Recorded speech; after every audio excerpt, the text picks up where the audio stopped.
The start time for a pause or ceasefire in the Israel-Hamas war is expected to be announced later today.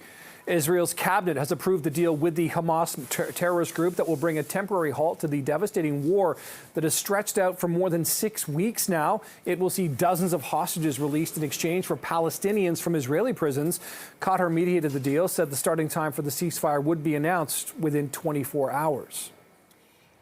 And despite the expected ceasefire announcement, Israeli military operations continue in Gaza today. The IDF says it has been striking terrorist infrastructure, killing terrorists, and finding weapons.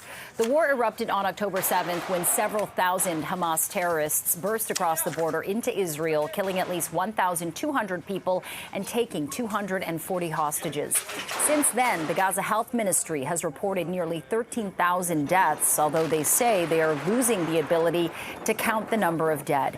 Hamas has been declared a terrorist organization by Canada and many Western nations.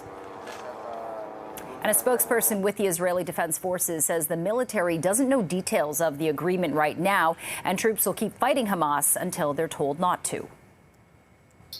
I understand that there's also a short time window for people to appeal, but that is really outside of the bounds of the military. What we will be focusing on is, of course, on Hamas and its military activities.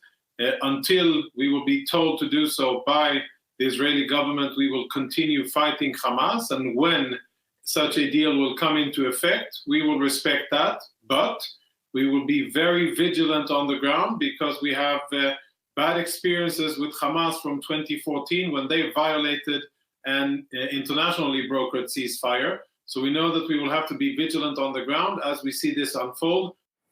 Now, Hamas is set to free 50 of the roughly 240 hostages it is holding over the next 4 days. The Israeli government says it would extend the lull by an additional day for every 10 more hostages released. The first hostages will be released. They'll be women and children. Hamas says in exchange for the 50 Israeli hostages, 150 Palestinian women and children will be released from Israeli jails. Hamas also says the new deal will allow hundreds of humanitarian medical and fuel aid trucks to enter all parts of the Gaza Strip.